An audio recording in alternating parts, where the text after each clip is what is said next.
Hey guys, back to the channel. Welcome to another video, another live stream. Fulham 2, Liverpool 2. A dramatic ending to the game. We're obviously talking more football. We're talking more Liverpool. It is another missed opportunity for Liverpool. It's another horror show from Liverpool. Another boring display by Arne Slot's side. And I'm sick and tired of it. I'm sick and tired of it because I sit here before you today and I'm sick of repeating myself every single time we do one of these videos. I'm sick of repeating myself every time we do one of these kind of streams because I'm going to be saying the same stuff. I'm going to be saying the same things that we've been saying all season. We're going to be saying the same things that we normally do say when we talk about Liverpool slipping up, a missed opportunity. It's going to be the same thing. It's going to be the same kind of stuff. So we obviously have to go through it because it's the formality of what we do now. But we're going to be talking about the performance, the result, everything else, all of that stuff. As always with these videos, hit the like button if you haven't already. Subscribe if you are new. Both things will always and forever be greatly appreciated. And of course, like a few of you are doing right now, hit up the chat as well. Talk some football with me. Also, let me know where you're watching from this morning. Let me know what you're up to this week. Are you back at work this week? Are we back to normality following the festive period? That kind of stuff. Let me know where you're watching from. Let me know who's watching, and obviously let me know what you're up to, as well as all the football chat, of course. Always amazing and great to talk with you people, especially about the football. But yes, let me know what is happening today. Big up Liverpool fan who says, morning, mate. Morning to you, bro. I hope you're doing well on this Monday morning. Big up Nems as well, who's in the building. Lovely to have you here as well, my friend. Lovely for you to be here. I hope you're doing well on this Monday morning as well. We are all tight. Yes, we are. Yes, we are. How long can this continue for realistically? How long can the poor performances continue? That is what I want to know. Because as I've always said, if we were putting in good performances but losing, at least I could go, you know what? At least the performances are at least somewhat entertaining. We're just maybe not getting the right amount of luck. We're maybe just not quite as well drilled or just quite a well-oiled machine like we have been in previous years, but that may come with time.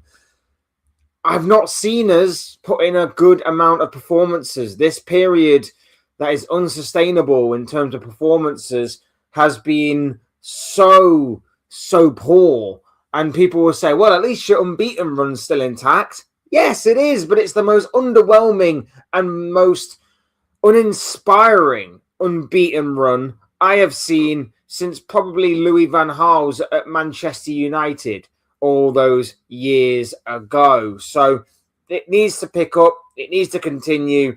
It needs to pick up. It needs to improve, sorry.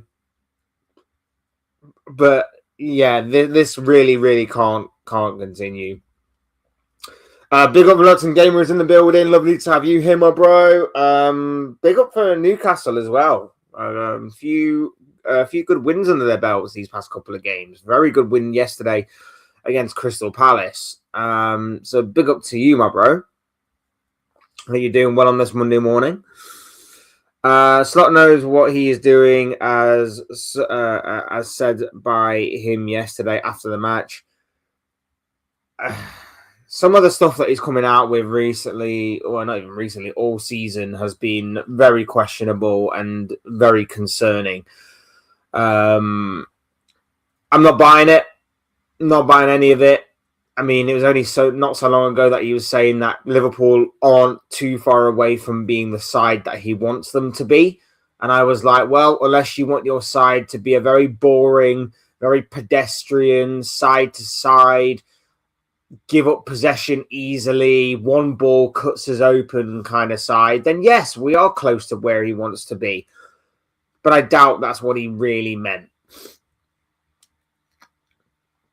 Liverpool used to be very difficult to get a result at. Now it's 50-50 against nearly any team at the moment. Yeah, it's true. I'm even worried about Barnsley in the FA Cup. That's how that's how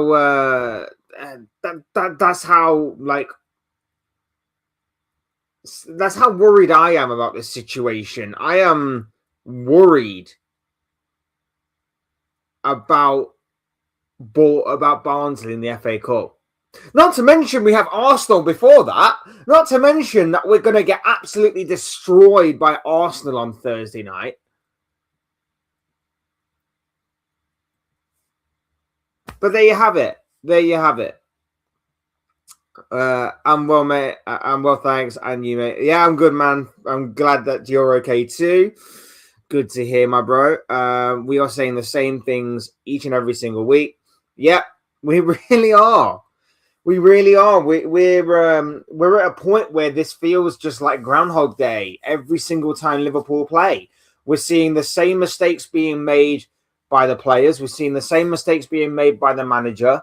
We're seeing no improvement in terms of overall performances by whether it be individuals or whether it be as a team. We're seeing the same things happen over and over and over again. And it's the same kind of basis that you're coming out with each and every single week in terms of one or two players did good. The rest of them were poor. This player masks his performance with a goal. This player masks his performance with an assist. But for the most part, they didn't really do much in the game. It's the same stuff. It's the same stuff. And I wasn't even going into yesterday's game with a lot of confidence, admittedly. It was away at Cravern Cottage, a ground that is notoriously difficult for most teams. Fulham are going into that game in some decent form.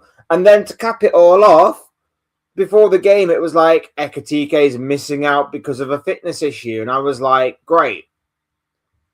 How the hell are we supposed to pick up a result when our best player in recent weeks and our main threat in front of goal in recent weeks is not in the squad?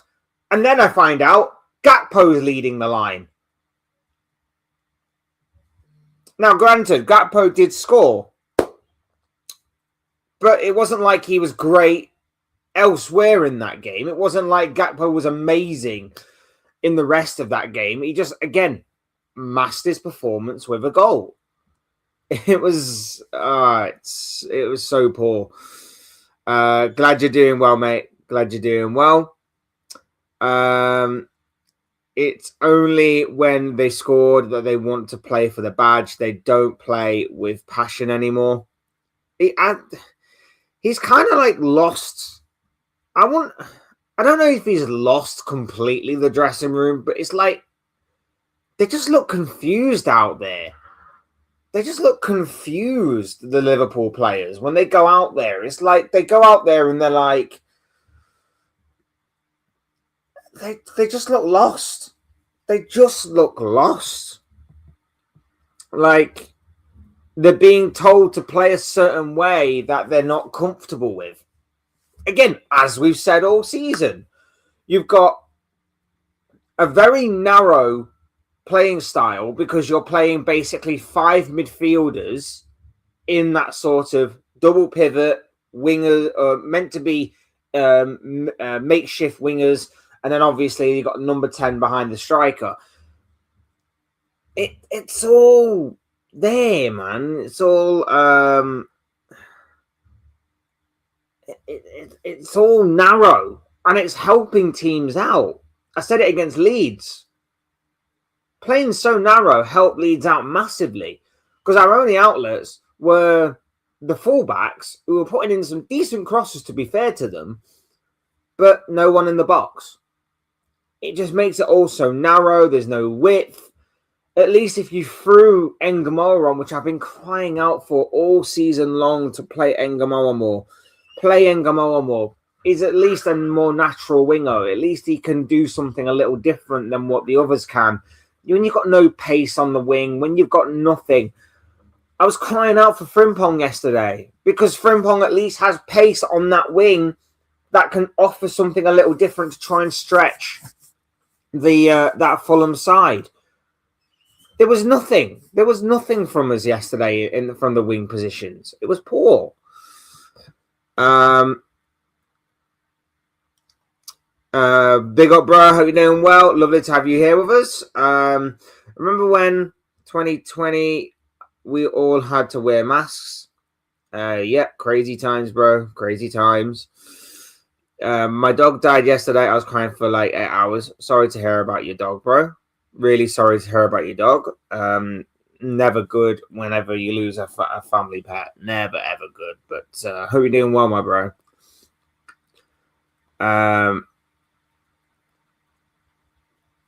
I'm really sorry. I'm sorry. If you've got a name, by the way, that you prefer to go with, just throw that in the chat as well. But big up to you, my bro. Lovely to have you here with us. Hope you're doing well on this Monday morning. After all of this, imagine what Mo Salah must be thinking, because we normally blame him. Well, some of us blame him. Some of us actually stuck by him, showed loyalty, and actually could see the bigger picture that he's not to blame. And, I don't want to be like, I'm one of them people, but I was genuinely one of them people. Look, I'm so glad that this period of this period of fixtures has basically displayed that Mo Salah's not the problem. If anything, we need Mo Salah. Like, I'm glad that it's like proven the likes of Jamie Carragher and other people that have kind of called out Mo Salah. It's been boring and uninspiring. And some of the reasons why we've not turned these draws into wins has been because we lack a bit of quality, a bit of unpredictability. And sometimes Salah can offer that.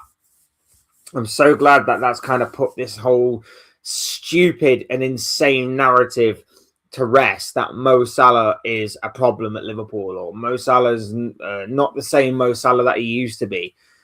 The guy still creates. The guy still makes things happen. We've been missing that these past few weeks. Nah, we're beating Arsenal. Don't worry about that.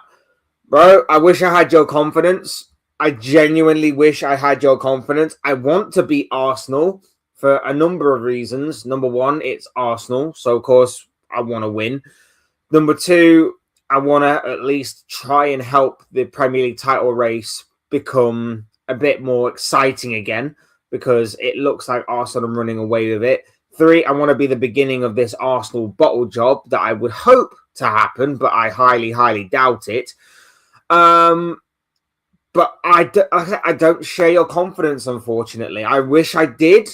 I wish I did share your confidence. I wish that was going to be the case. But it's difficult.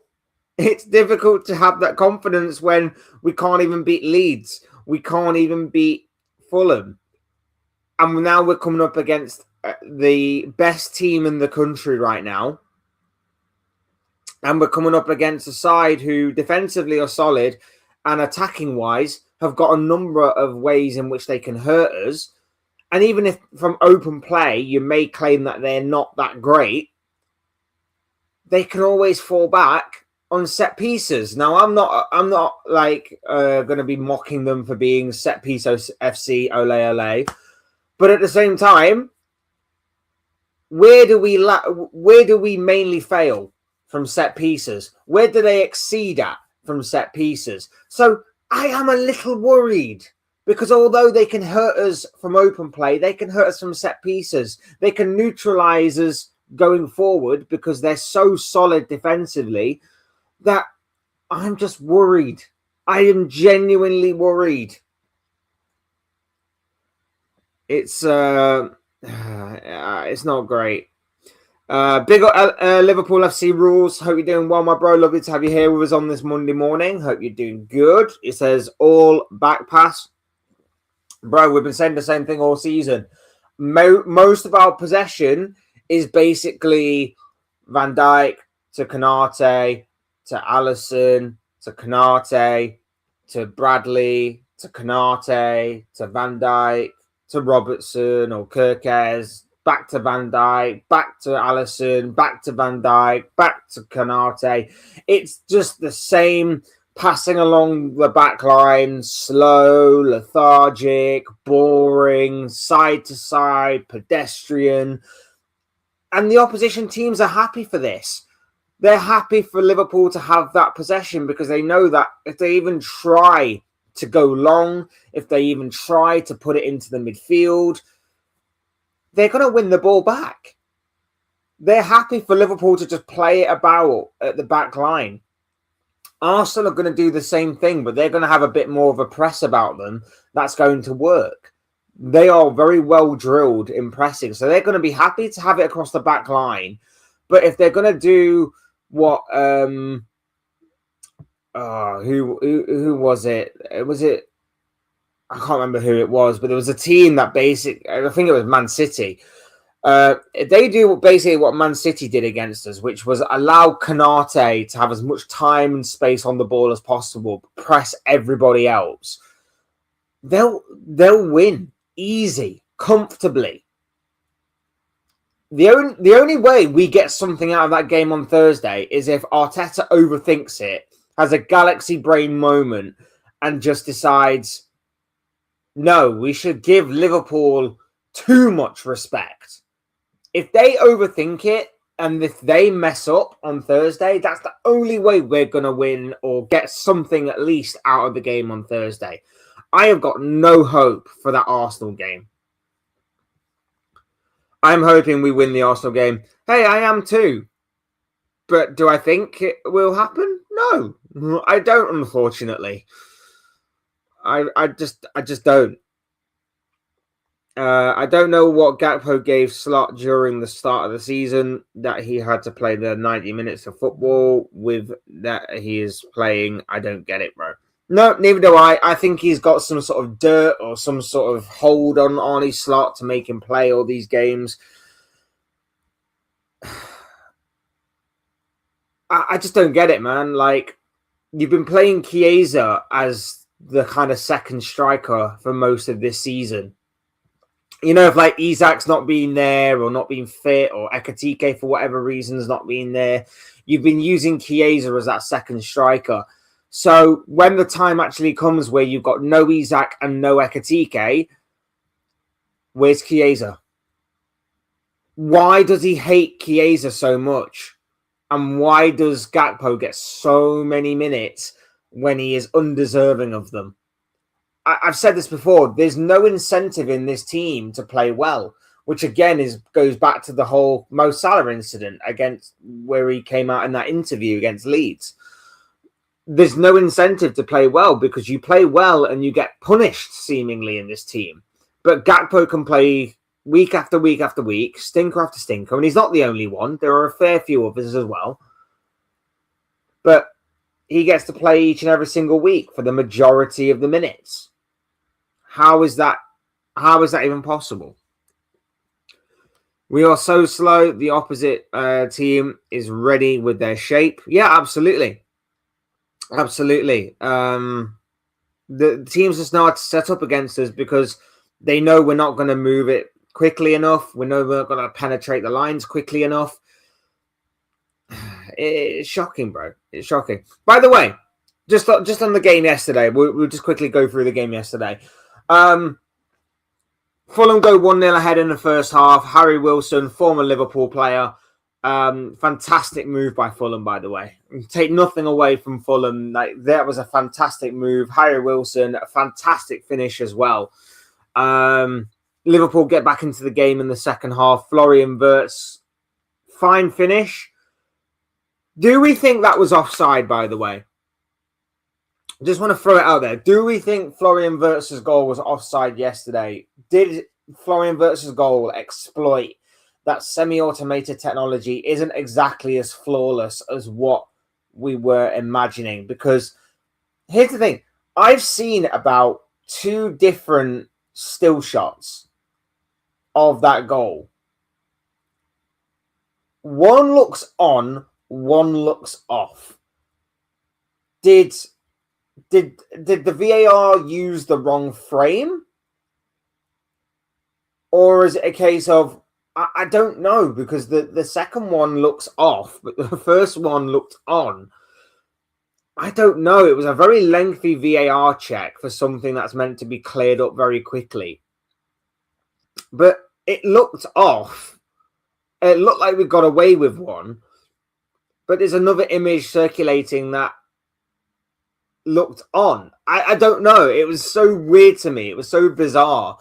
I mean, we'll take it because we need all the luck and all the thing we can get right now. But at the same time, I do think maybe Fulham were hard done by. If it is definitely the one that looked more offside, then I feel like Fulham were definitely hard done by. But it did seem a little strange that, especially given I saw the justification for it, by the way, and it said something along the lines of they always give the attacking players the benefit of the doubt within a small sort of leeway space that the two lines bring. But then I remember there have been certain goals this season that have been ruled out for seemingly tighter margins. I remember City's goal against Sunderland midweek. That seemed like a tighter margin than what Wirtz's goal was. So I don't know, man. I don't know. They seem to make the rules up as they go along. It's very, very strange.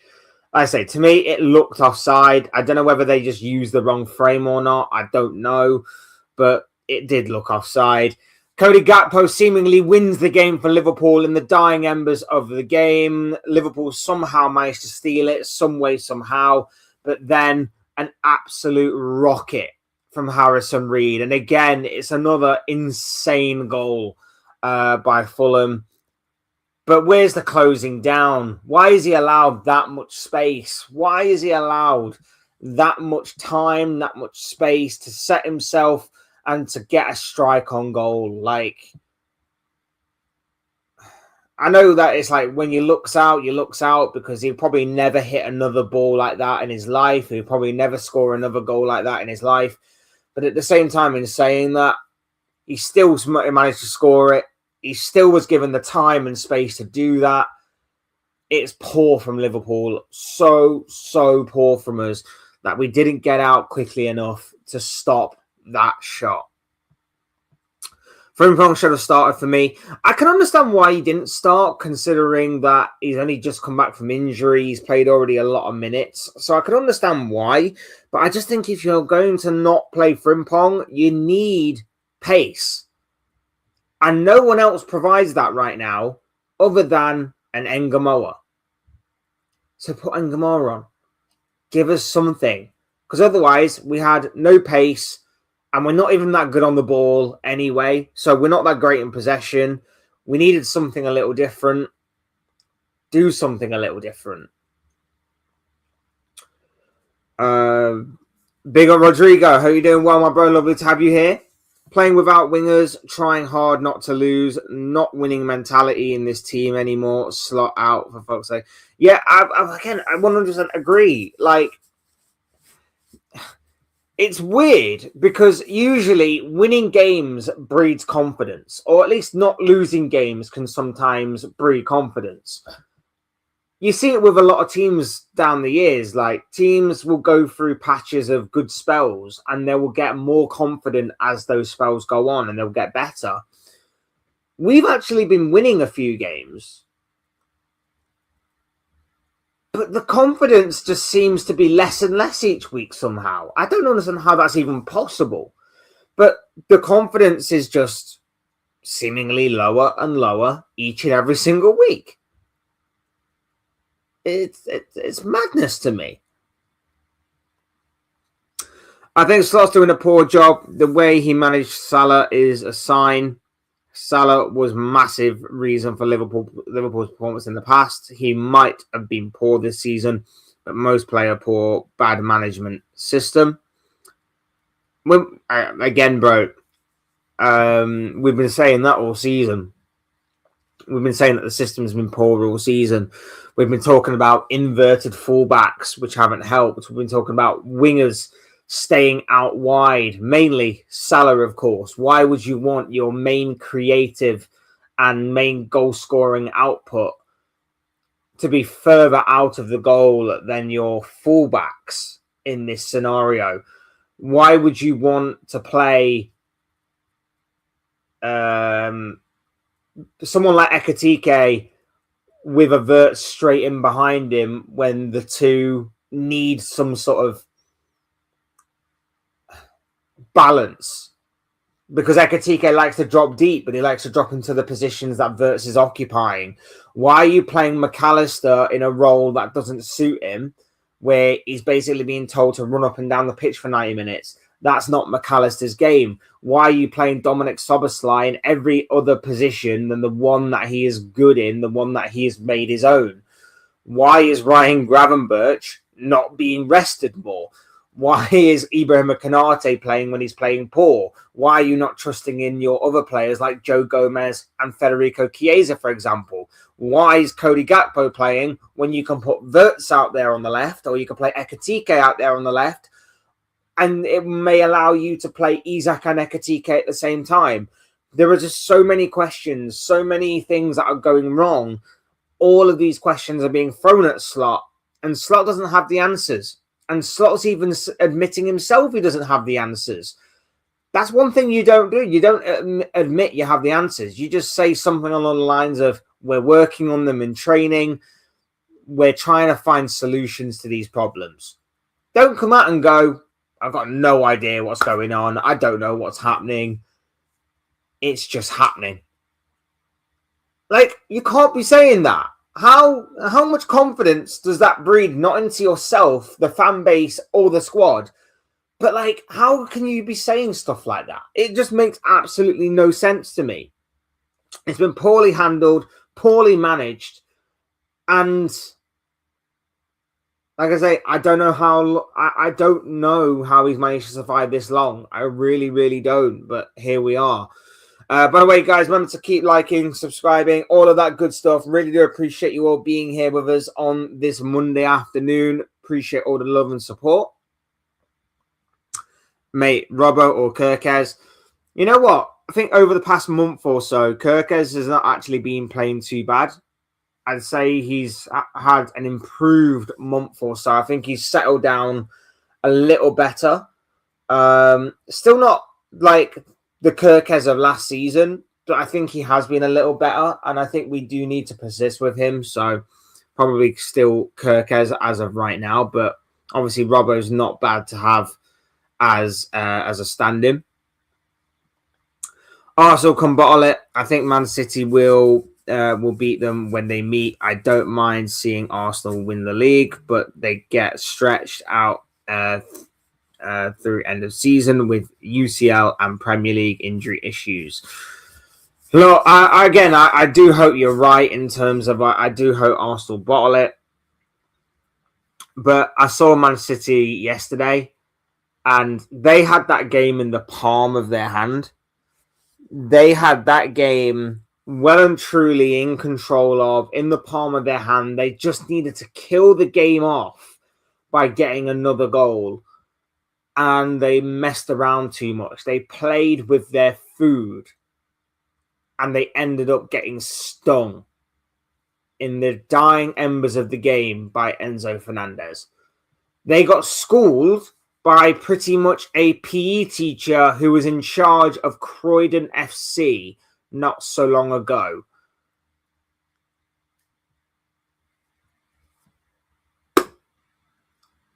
Like, City were in control of that game, and they messed up completely. And I think it's stuff like that that makes me think that City are not the same. Well, they definitely are not the same City side that Liverpool have faced over the years. And that's what makes me think Arsenal are not the same Arsenal side of the past few years either. They've already passed a few mental blocks, in my opinion, Arsenal, but it's obviously puts them in good stead for what's obviously to come. They've got a healthy lead now, a healthy lead at the top of the table. And I think that although we have seen Arsenal bottle it from these kinds of positions before, I just think this Arsenal team might not be as easy on the eye as previous Arsenal sides. They may not be as nice to watch, shall we say, as previous Arsenal sides. But the one thing this Arsenal side, I think, has got over the previous Arsenal sides of old is that mentally they are stronger. Mentally, they are much more reinforced than what they were in previous years. That's what makes me think this Arsenal side will go on and win the Premier League title. I just think Man City.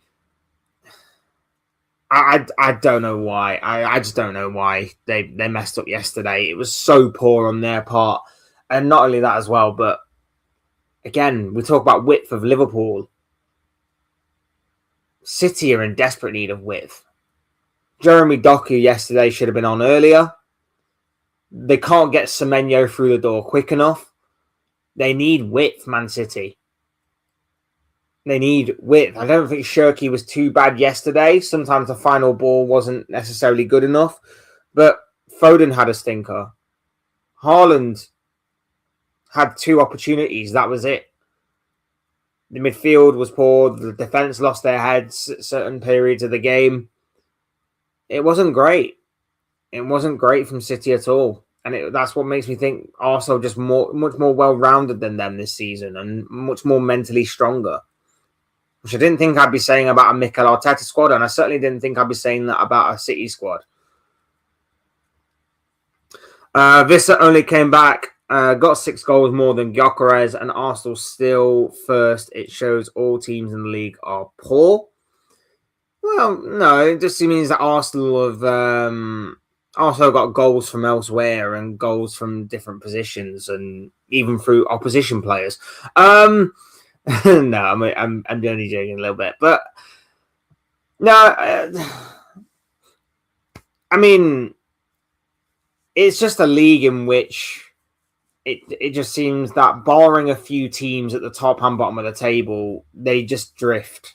And most of the other teams are like in a bit of a cluster in which 1 or 2 results can catapult you up the table and 1 or 2 defeats can really drop you down the table. It's a very weird... it's been a very weird season so far for that. I think Arsenal versus Liverpool can still be 50-50. Previous performances can go out the window when rivalry's there. Yeah, true. I don't know. I don't know. I mean, I'd like to think you're right. I'd also like to think that Arteta and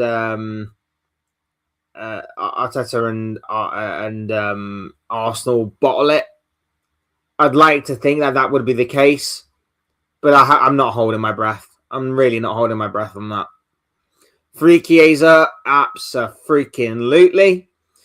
I was thinking that Wirtz's goal was offside. The only reason I think it wasn't given was because maybe Wirtz's feet was not at the ground while the Fulham player's feet was at the ground. I mean, it looked offside by the lines in the pitch. You know the sort of line in the pitch that you get. It looked offside by that metric alone. So it wasn't like they had to draw the line or see the line or whatever. It did seem like that was the case, but there was then another shot where Wirtz is just behind the defender or just bang in line with the defender, one of the two. So it was such a bizarre goal to concede. Not as obvious as obviously what Liverpool suffered a few years ago against Tottenham. That was much more obvious. You could definitely see that one with the naked eye. But yeah, it was quite bizarre in all things considered, and I think maybe Fulham can consider themselves a little unlucky that goal was allowed to stand. Monday church with Fletch. Appreciate my flock being here. No, I'm joking. Don't go to church. It's just not for me. Because they were busy celebrating Gakpo's winning goal, they forgot they had another 2 minutes more. Probably.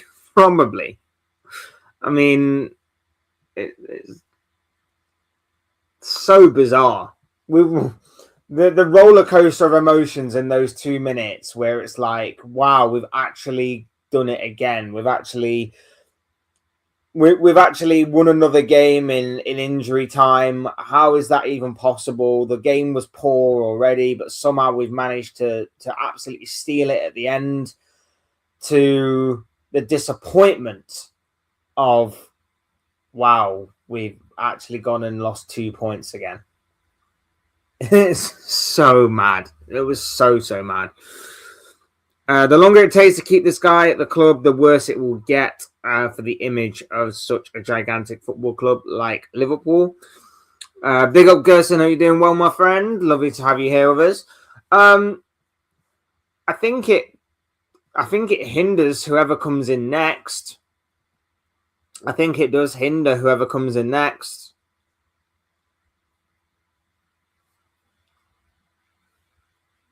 I'm just sick of repeating myself on these kind of things, bro. I'm not gonna lie.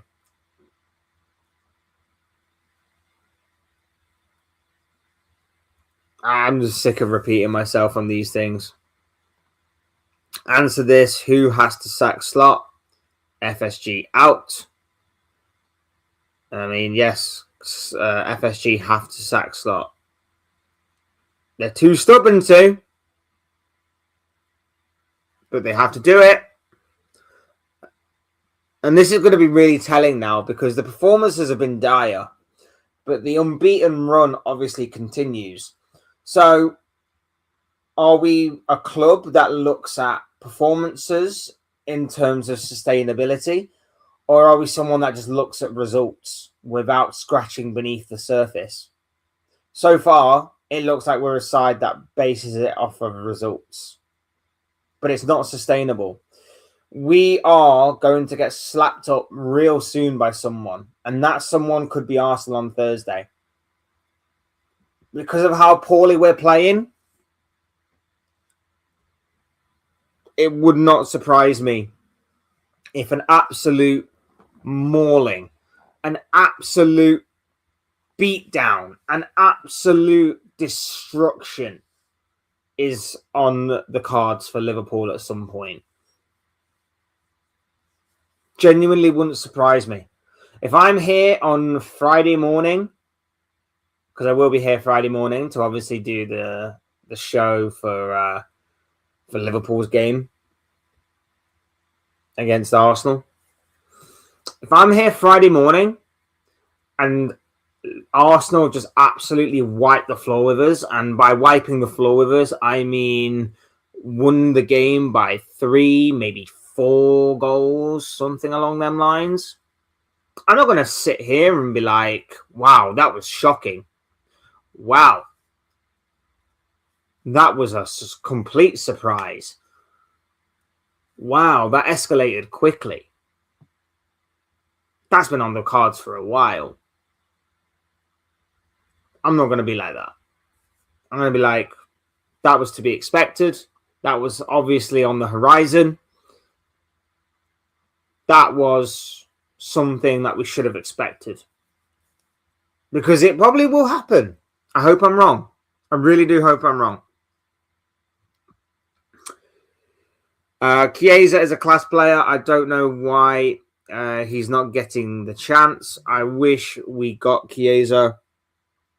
We were linked in the past. He actually nearly got us back to 2-2 in the final against Newcastle. Yeah, I mean, this is the thing. Whenever he's come on, he always gives it 120%. He always gives it 120%. He's the only player to really outside of likes of Soboslai and Ekatike this season, and maybe Allison, he's the only player to really give it 100% whenever he's come on.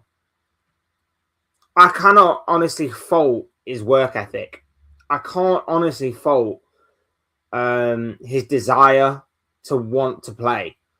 And maybe after receiving those two horrible injuries that, you know, could have maybe cut his football career short in the long run, maybe it's a mentality thing of like, I'm going to just embrace every single moment on that pitch because I know it could be all taken away from me.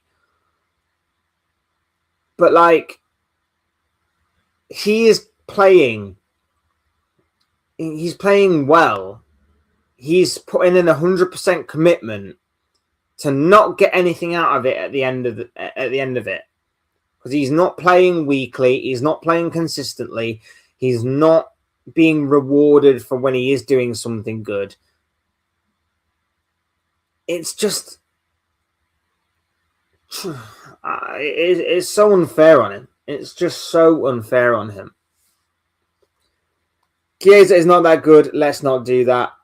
Right, I'm not saying he's like world class or anything, Chiesa, but he is a good player. He is a good player. Just needs a run of games in a position that he's comfortable with.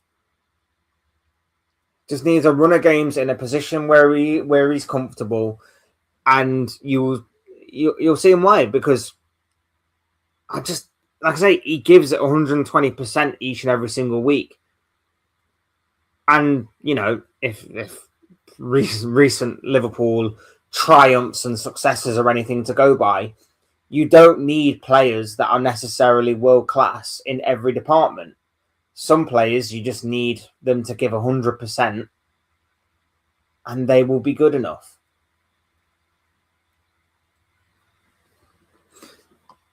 Arsenal love second. They certainly have done these past few years.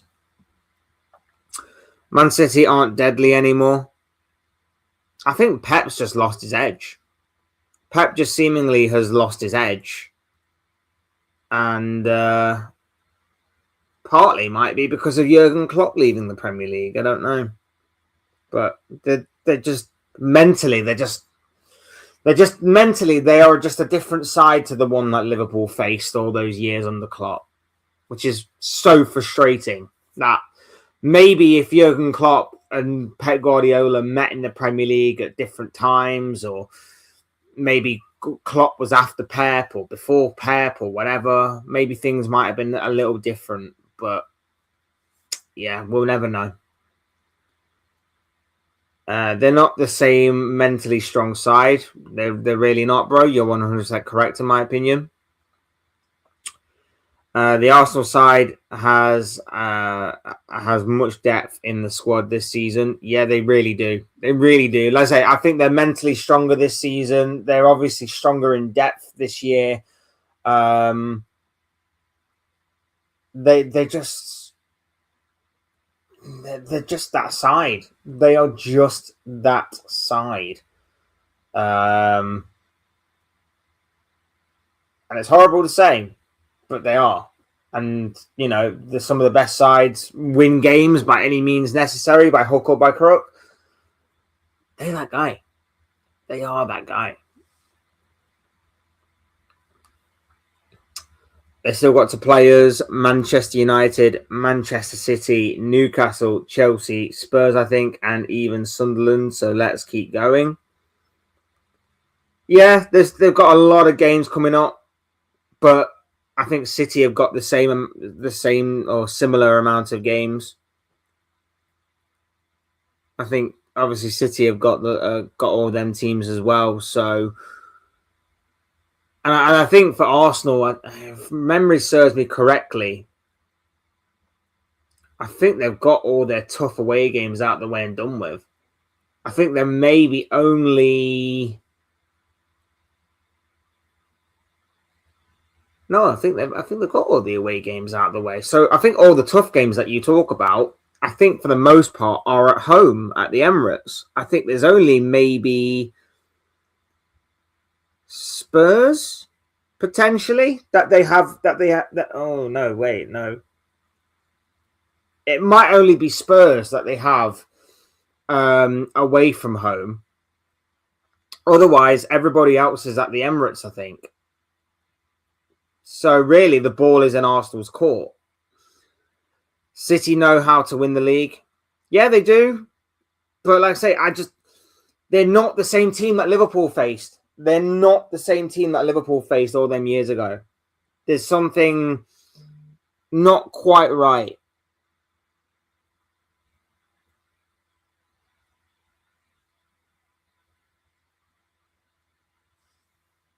Not quite right with there's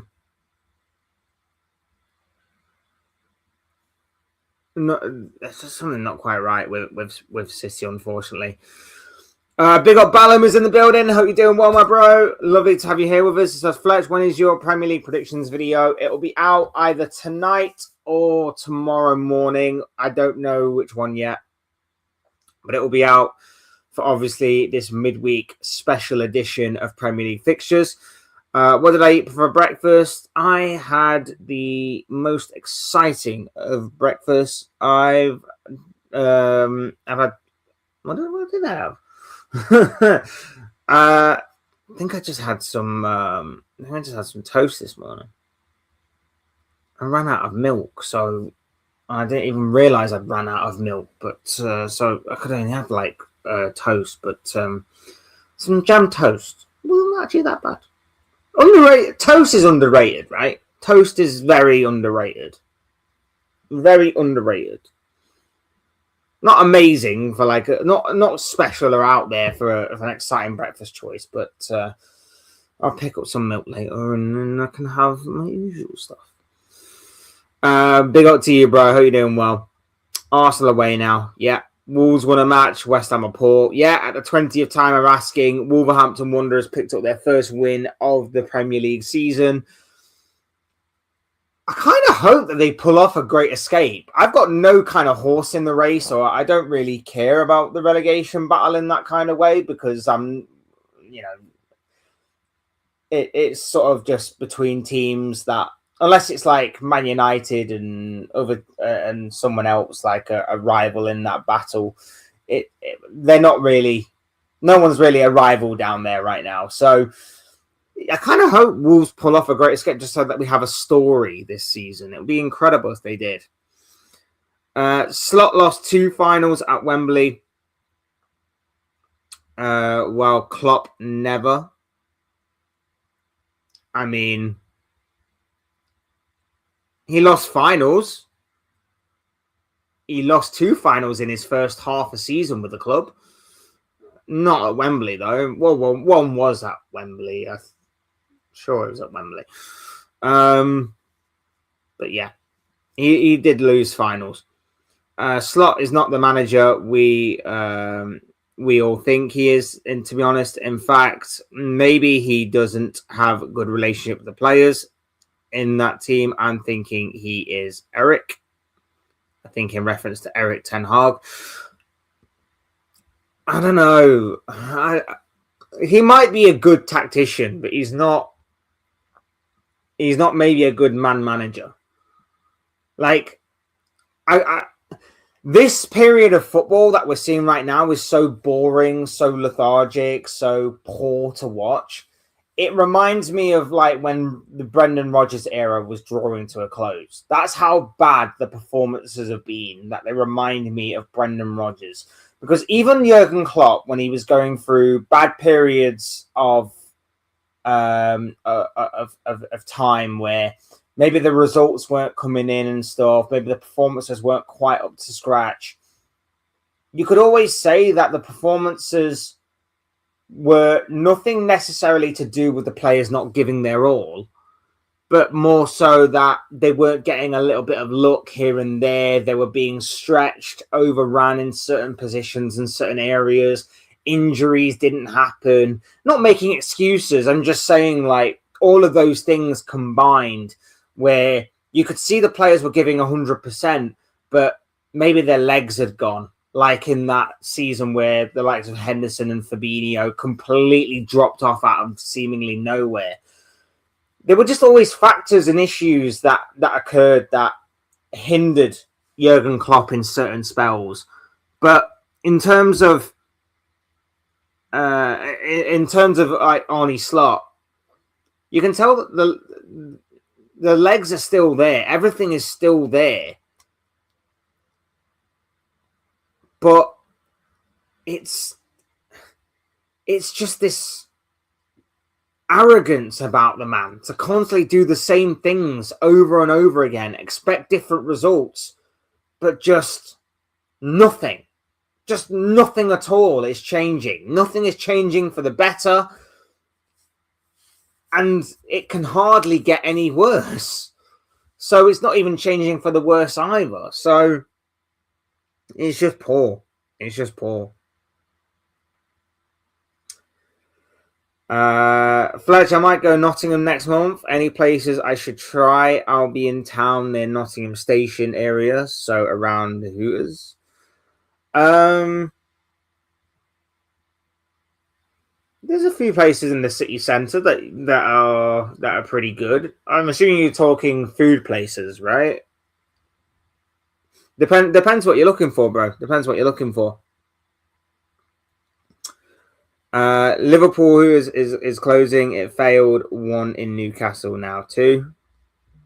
Yeah, it's just horrible what's happening to the high streets.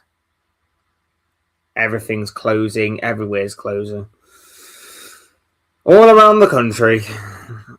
I just watched the highlight of the Fulham game and saw the offside. With that normal camera view, the angle is odd and looks a foot offside. But when they changed it to VAR view, he was onside. That's what I'm saying. It looks so strange. Like that's why they said like that's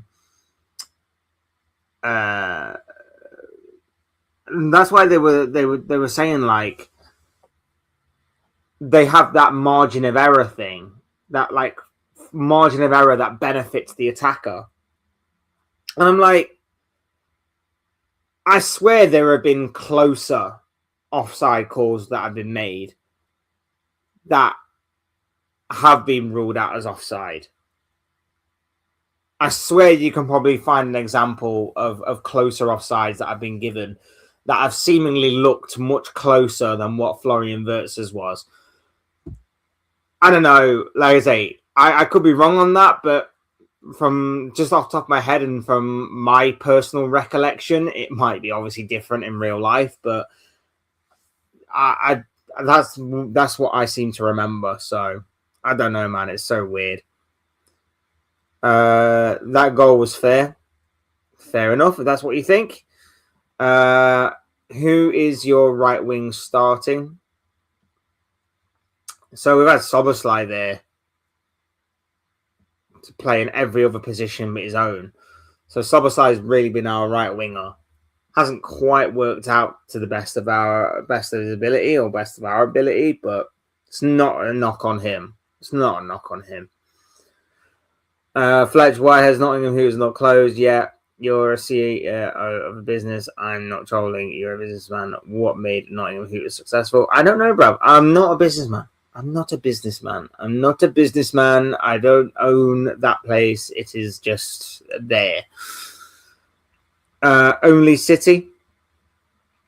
I drink a cup of tea and eat some biscuits this morning. Fair enough. What kind of biscuits, though? What kind of biscuits are we talking about here? Arsenal this season is still not as good as how Liverpool were last season in the league. In terms of performances, I probably would agree with you. But in terms of just getting the job done, kind of the same.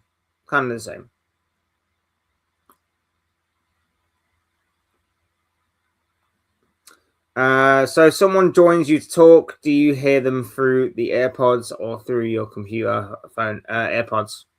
Because otherwise I get a bit confused and sometimes I miss things. Flash, where is your meet and greet going to be next month? Outside Anfield. No meet and greet. At least not yet anyway. Wait till hopefully we get bigger and better. Fingers crossed. Last season was Klopp's team. This season is Slot's team. It was Slot's team last season. Let's not get it twisted. Klopp may have laid the foundations, but Slot obviously maintained and helped it grow. Let's not get it twisted. It was Slot's team last season. Chelsea interim manager was in a non-league and left unbeaten as a Premier League manager. Funny wee stat. Hey, that PE teacher did all right yesterday. Got a draw over Pep Guardiola. There you have it. Yesterday, when the game was on, I was thinking how many players we have on the pitch, because the way Fulham control the ball yesterday, we are so boring to watch and so bad, bro. Bro, we're the worst team to watch in the Premier League in terms of how boring we are, but we're also probably the worst coach team in the Premier League. Worst, and I'm including Wolves in that. We are so bad to watch on the ball. It's absolutely unbelievable that every team we come up against, we make them look like prime Barcelona. They're just there popping the ball around us. They're doing this 1-touch, 2-touch, triangle, square, pentagon, hexagon, whatever shape that you want against us. Like, they're just popping the ball around like they're prime Barcelona. And we're just stood there like, oh, God, we can't handle this. They're playing with a bit of speed. Like, we can't handle that. We cannot handle anything to do with that. Like, we are so poor, so bad, so shockingly badly coached. It's so bad. It really, really is. Like, Fulham popping the ball around us. Wolves, a few weeks ago, they were popping the ball around us. Wolves, bottom of the table at that particular moment in time, still without a win. Wolverhampton Wanderers were just popping the ball around us, left, right, and centre. Like, we're so bad to watch. It's unbelievable. Big up Andre. I hope I pronounced that name right, my bro. I hope I pronounced that name right. Big up to you, my bro. Hello from Croatia. Do you remember any Croatian players? Well, there's the obvious, of course. Luka Modric. There's Ivan Rakitic. You want to go down the Liverpool route, of course. There's Dejan Lovren. Just to name a few. So big up to you, my bro. Glad to have you here with us. Hope you're doing well. Fletch, if I'm in Nottingham, what is the best way to meet you for a brief chat in person? I don't know, but you'd have to like message me. You'd have to message me on. Have you still got me on X? I think you still got me on X. You have to message me on X or something if you are in the area, bro. We'll try and organize something if and when the time gives itself. I don't know what I was on about there. Anyway. Brentford win away to Everton with their former Liverpool players. Yep, big Igor Thiago. Absolutely lovely to get a hat-trick. I just wish I would have captained him for my FPL because I instead went with Haaland, and that was a big mistake. I think you meant to go with Szoboszlai. I think that's what you were going for there, bro. Szoboszlai, I think he should stay in midfield. Change him all over the team isn't good balance every game. Past few games, Szoboszlai hasn't been that great. And I can't even knock him for it, simply for the reason that I think that he's obviously carried the team a lot this season. But it's also, like I say, he's been playing in every other position rather than the one that he's most suitable and most comfortable with. I can't knock him. I can't really knock him for it. It's unfair what's happening to Dominic Szoboszlai this season. It really, really is. He shouldn't be someone that is played everywhere over the pitch in any and every other position. He really shouldn't.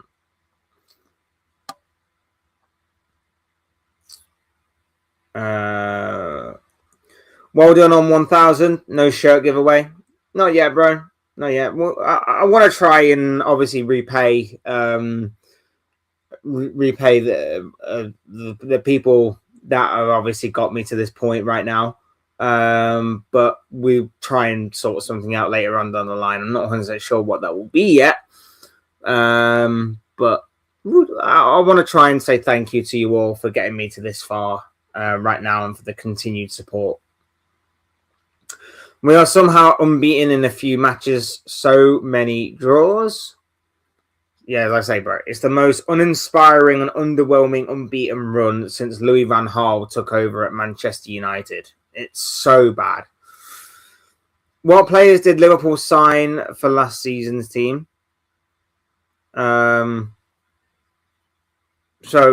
in the summer of 2024, we only signed Federico Chiesa. That was the only player to be added to the team for our title-winning campaign. We didn't make any signings in January either.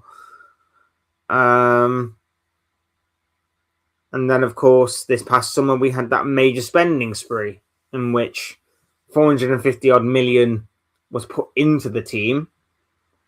And somehow Arne Slot's made us worse.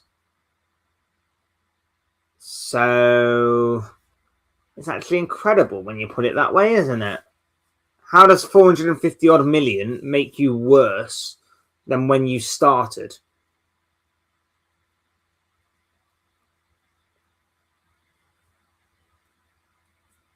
Madness. Absolute madness. Which position are you thinking we need to strengthen this summer?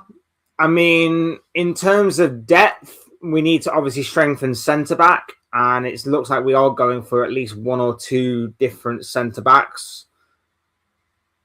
In terms of quality, I would probably say DM, central midfield, that kind of area. We just need it to happen. The problem that I'm having though is that as much as I obviously want strength and depth, strength and quality in those certain areas, the worry for me is that I don't think there's anybody you can put in this squad that is going to change the outcome of how bad Liverpool are playing right now. Because the manager's not changing anything. I think even if you did go out there and you bought Adam Wharton, if you did go out there and buy, even if it was Antoine Semenyo, and if you did go out there and get Mark Gahey, for example, I don't think any one of those players is changing how we're playing. And although they may come in and maybe start off doing all right, I think it's only a matter of time before they fall into this mediocrity that the rest of this Liverpool squad seem to be in right now. So I'm not entirely convinced that, buying the right players is going to change too much. Because I think it all stems back, and the root cause of all of these issues is the manager. The manager is the root cause, and that's why I think that it doesn't matter who we bring in, who we buy, or anything along those lines. It's going to be a struggle. It's going to be a problem.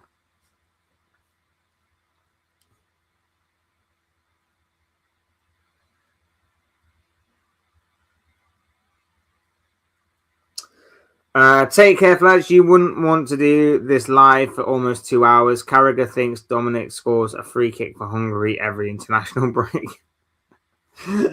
I used to love it when that one clip. We all know that one clip of Dominic Szoboszlai on international duty would always get played every time Szoboszlai either played or scored. It would always be, he just scored this free kick, and it would be the same free kick over and over again. Quality free kick. And if obviously he can do the same again against Arsenal on Thursday, that would be obviously very, very welcome. But yeah, it's a madness. It's a madness. But big up to yourself, Ballum. How you doing? Well, my bro. Lovely to have you here with us. Imagine Egypt-Morocco final in AFCON. On paper, tough for Salah. Salah is important. Yeah, big up to Mo Salah today. Egypt taking on, I forgot who they're playing.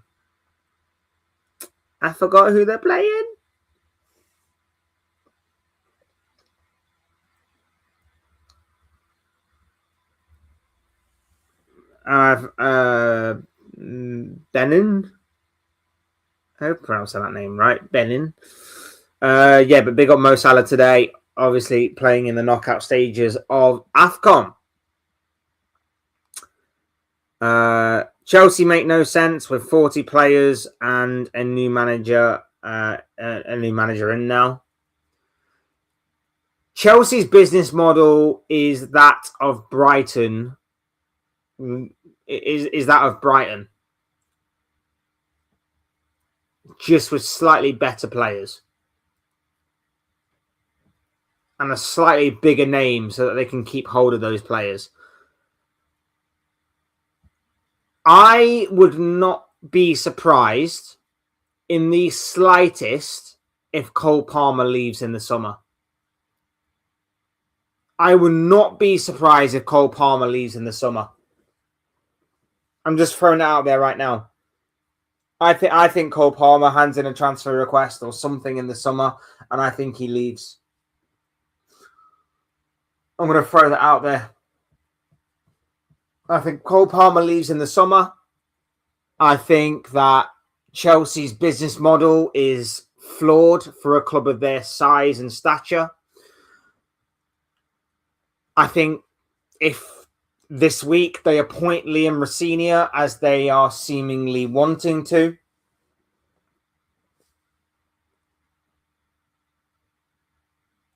it's just another indication that the head coach is not in charge of the club, but the board are.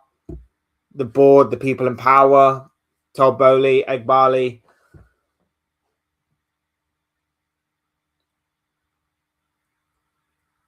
Those are the people that are actually pulling the strings completely from top to bottom of this football club, because they want a yes man in. They don't want someone that's going to speak out against them in press conferences and interviews.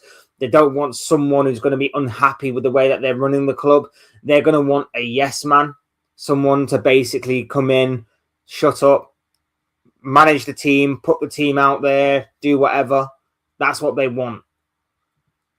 Otherwise, why wouldn't you go for someone more established, more experienced, someone with more of a resume to their name, a lot more credit to their name? Maybe Liam Rosenior is someone that's highly rated, but it's a massive risk. And was that a way to treat someone that's won you 2 trophies last year? I don't think Enzo Maresca is a bad coach. I really don't. I don't think he's that bad of a coach. I think with a bit more experience at Chelsea, he could have done a lot more with that club. To tell you the truth, if Arne Slot was to go tomorrow, I wouldn't mind Enzo Maresca taking over. I genuinely wouldn't.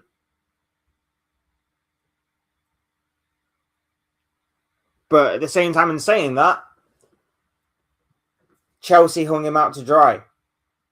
And now they're bringing in a new manager who is going to be a yes man. So I think Chelsea are completely messed up. I think Chelsea have taken gambles and major risks that haven't quite paid off.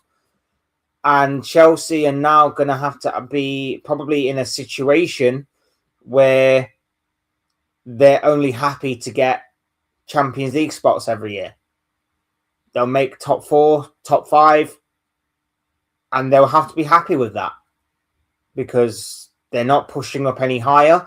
They might drop a little lower at certain points, but they're basically where Arsenal have been in the final years under Arsene Wenger. Happy to get top 4, and that is it. That's where they are right now. Because if that club was serious about winning Premier League titles, they would have gone out in the summer and bought experience. They would have gone out in the summer and they would have bought established players. They would have gone out in the summer and bought players that would move the needle, that would give them that edge, that would push them over the edge, that would push them closer towards being title contenders. Instead, they went out and bought Jamie Gittins and Alejandro Garnacho, just to name a couple. When your business model is that you buy the best young players around, but you're buying Gittins and Garnacho, especially for the transfer fees that they supposedly bought them for. What the hell is your business model? It makes no sense to me whatsoever. I still can't believe they sold Lucho for Gakpo. In hindsight, probably a dumb move. In hindsight. But then again, Luis Diaz never really showed the kind of form he's showing at Bayern right now. So, yeah, I don't know. Hindsight is a wonderful thing. Top Liverpool players this season: Hugo, Dom, maybe Bradley. So I don't think Alisson's really put a foot wrong. It's weird that we've conceded so many goals, but I can't really blame Alisson for any of them, to be honest.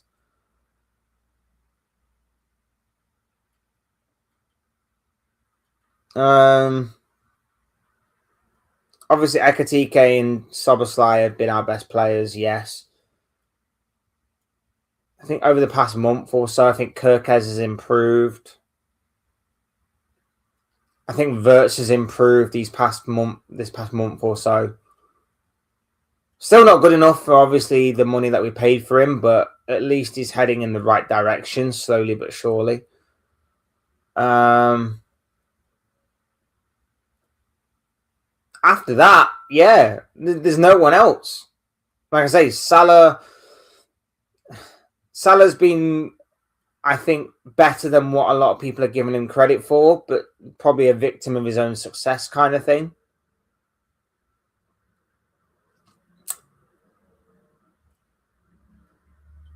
And like I say, the players that have given cameo appearances and bit pop appearances here and there in terms of, Chiesa, Engamoa, they give 100% when they come on the pitch. So, yeah, there's not too much to shout about there. Bradley's been hit and miss. Frimpong these past few games since coming back from injury has actually been really good as well. So, yeah, there you have it. That Enzo better than Slot. Yep.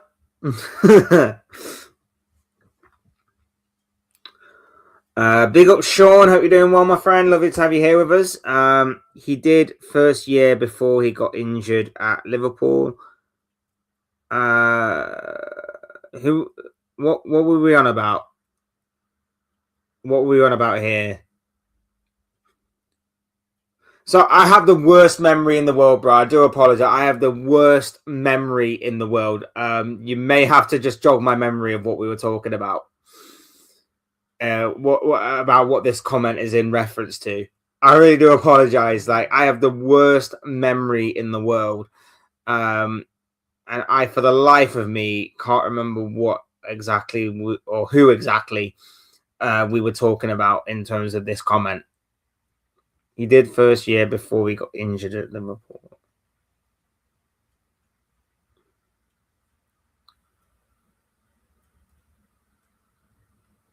Oh, Diaz. I'm assuming it's Diaz. I'm assuming it's Diaz. Yeah, I mean, okay. So for the first 6 months or so, when he arrived, he was electric. I love watching Luis Diaz the first 6 months when he came to Liverpool. He was unbelievable in those 6 months. I loved everything about him because he showed no fear. He played with a smile on his face. He did everything that I wanted him to do when he wasn't doing it. You know, he would run at his defender every time the ball came to him, no matter how awkward that ball was to him or how difficult that ball was to control. The guy seemingly had like magnets in his feet and the ball was metal because he managed to somehow control it. He had amazing technical ability. He was quick. He was dynamic. He was just direct. He had this no fear attitude about him, this determination that you see a lot of in South American players. South American players often have this real grit and determination about the way that they play. That is basically, I'm going to leave it all out there on the pitch. And it was amazing. It was absolutely amazing to watch. And then, like you say, he got injured and he was never the same player since. He was unfortunately never the same player since. And I know there were a few other issues as well. There was off the pitch issues that didn't help him. But we never saw that player again, well and truly. Even last season, like he had his best goal scoring output, I believe, last season. He was really good last season. But it wasn't the same. He was really good last season in terms of helping Liverpool score goals, score important goals, help Liverpool towards a title. But it was never the same Luis Diaz that we saw in the first 6 months of the season. It just felt like we were robbed of seeing this guy truly progress because of those injuries.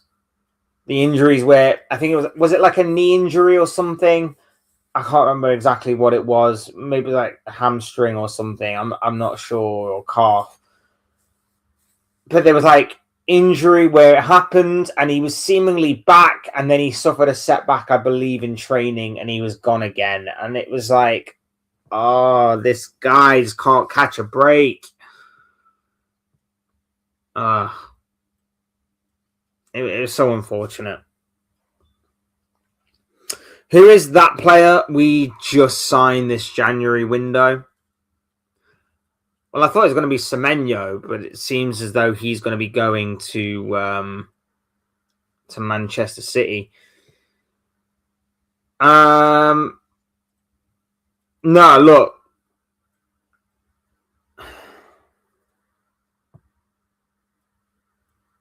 In an ideal world, we go and raid Crystal Palace for Mark Gahey and Adam Wharton. In a perfect world, we just do that. We don't live in a perfect world, though. And as I mentioned before, I don't necessarily believe that any player makes us better this year because the system, the style, the manager are all hindering us right now. And all of those things intertwine to create one big problem, the manager. So I don't really think we actually improve no matter what we do. Really don't.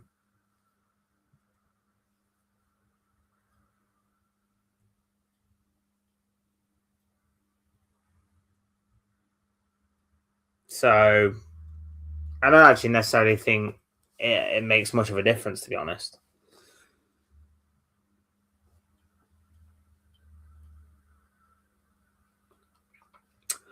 Liverpool front three last season was better than this season.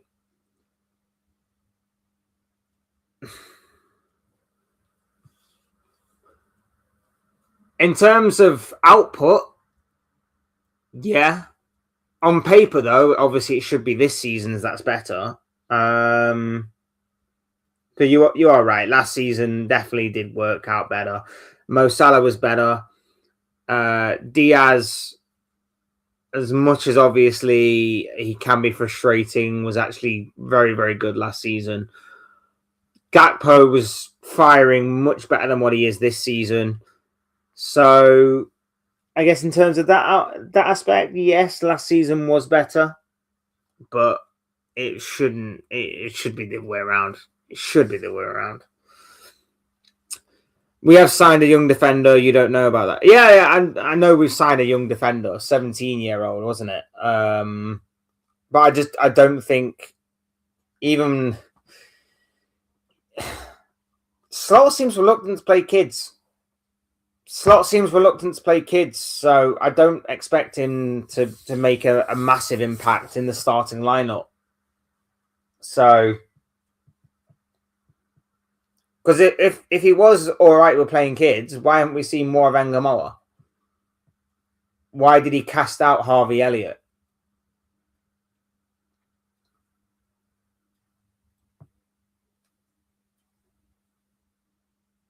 I would welcome Harvey Elliott back into this squad with open arms. I would play more Rio Engamoa than what I'm seeing of Cody Gakpo. But Slot doesn't play kids. Which is mad, because a certain manager not so long ago was more than happy to give the kids a chance.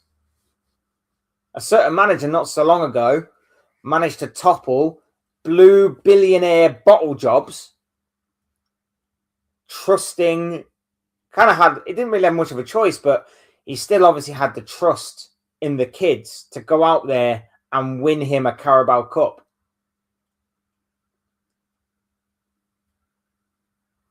If you're young enough, it doesn't matter how young you are.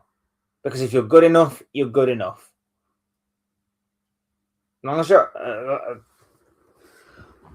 like I say, I want to see more Rio Engamoa. I wanted to see more Leone before he got injured, unfortunately, which is horrible. I want to see more of Harvey Elliott. But this guy does not trust in the youngsters.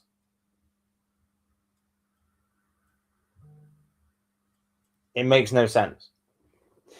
It makes no sense.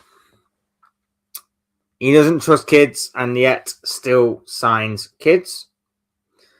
Big up Dean who's in the building. Hope you're doing well, my friend. Even if we spend £1 billion, the slot system is so slow for the Premier League. It's underwhelming. It's boring, and he looks out of ideas. 100%, bro. 120%. Could not agree with you more. With you more on that. Like I say, I don't think there's anybody that you buy that changes the squad and changes how we look and how we play. I think that has to stem from the manager. I think that has to stem from Arne Slot in terms of how we play.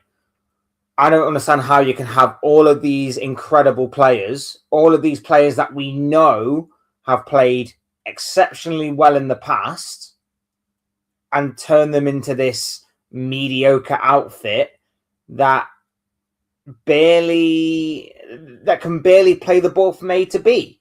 They barely play the ball from A to B. They barely look like they know each other. They look like they're strangers on the pitch. It's such a strange system, strange setup. It really is very, very weird.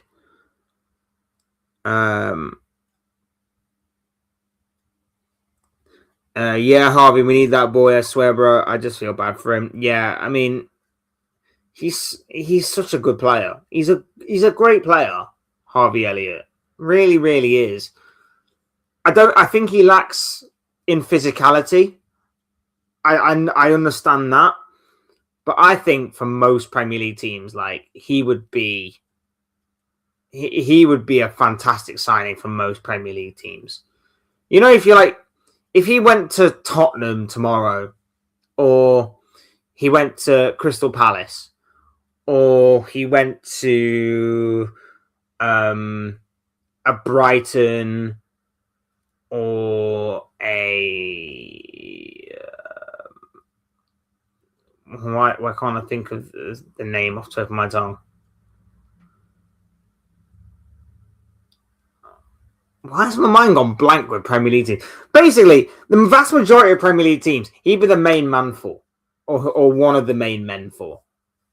The guy, the guy would be, because he's so good on the ball. I was hoping to see him a lot more in this slot team, especially last season, because I genuinely did think like last season he was going to be one of the main players in our midfield. Like when we played like Szoboszlai in the attacking 10, I was saying constantly like, I like Szoboszlai, but put Harvey Elliott there.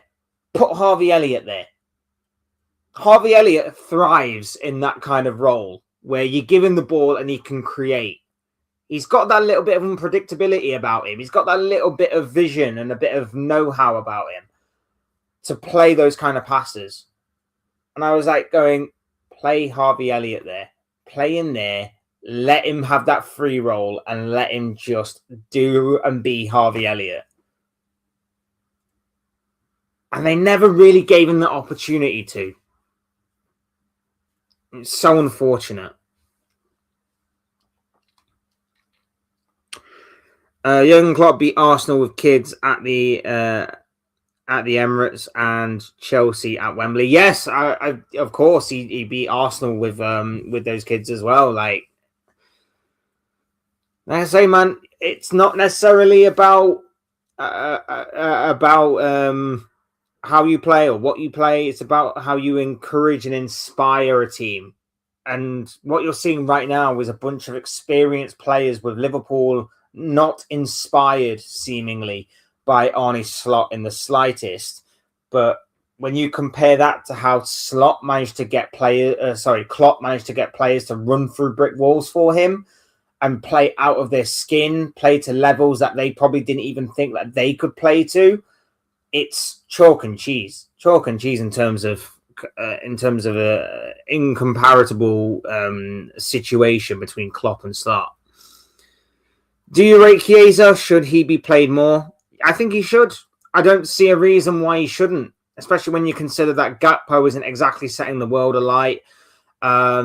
We've got no width in our team right now, at least. No Salah, obviously, whilst he's at AFCON. I don't understand why we shouldn't play Chiesa more often. More natural winger than what we've got. Provides width. Gives 100% each and every single game. Play Chiesa more. No problem with that. Big up to yourself, bro. Hope you're doing well. Lovely to have you here with us on this Monday morning. Yesterday, Cody had to start on the wing. Vert's false 9 to drag one centre-back out of position for Dom or Jones to make the run in behind. It's easy to say, but to rocket science. I mean, or even go Chiesa up front. Like Chiesa, I mentioned earlier, Chiesa, whenever Ekatike and Isak, one of them two hasn't been there, Chiesa's pretty much been our second striker. Chiesa's pretty much been our second striker. And I don't understand why he didn't play Chiesa. We clearly needed we clearly needed an outlet on the wing. So if you are to play Gakpo, which obviously you're going to because you're Arne Slot, and for whatever reason you absolutely love that guy, move Gakpo to the wing, put Chiesa up front. If you really had to, but for whatever reason, he decided to have Gakpo lead the line. Don't understand why. Very, very strange. Bournemouth. Yeah, he could play for Bournemouth. Harvey Elliott could be the main man at Bournemouth, and he would absolutely love it there. Even if we could get Vlahovic to get to the byline and cross the ball, get players around him for knockdowns or layoffs, I'd take anything at this point. Anything to just make it at least somewhat slightly interesting. Anything like that. Big up Luca's in the building. Lovely to have you here, my bro. Guys, go and subscribe to Luca Talks Dons. He's an MK Dons fan, but he's also an Arsenal fan. If you want to broaden your footballing horizons, go and check out Luca's channel. Doing some awesome stuff over there. Go and show him some love and support. Arsenal versus Liverpool predictions. Well, I don't want to give too much away before my predictions video comes out either later today or tomorrow. But look, early signs from me, and obviously this may change before the video. You'll have to obviously wait and see. But my early take is that we're going to get battered on Thursday. We are going to get battered by you a lot, mate. I really cannot see it going any other way. Maybe if it was at Anfield, maybe it might be slightly different, but it's at the Emirates. Arsenal are playing really, really well right now. Arsenal have got a number of ways that they can hurt us. They've got a number of ways in which they can neutralize us and stop us from playing side-to-side, boring pedestrian football. You'll press us, you'll destroy us. At this moment in time, I'm going 3-1 Arsenal. And even then, I'm not entirely convinced that we'll score either. Especially if hopefully Ekatike will be fit for the game to give us at least a fighting chance. But if Ekatike is not there, then it will be 3-0. It will be 3-0. And like I say, even if you're not firing on all cylinders from open play on that game, you've got set pieces to fall back and rely on. And we do not defend set pieces. We can't attack from them. We can't defend from them. I think we're one of, if not the worst side in the Premier League, and especially in Europe at set pieces. So you guys will absolutely thrive. You will thrive on anything and everything in that game. I have got no hope whatsoever for that game on Thursday. Really, really don't. To the point where I'm considering captaining Gabriel in my fantasy team. That is how much I don't have faith in this game. That is how much faith I do not have in this game coming up on Thursday. But big up to yourself, bro. I hope you're doing well. I'm doing my preview tomorrow, 6 p.m.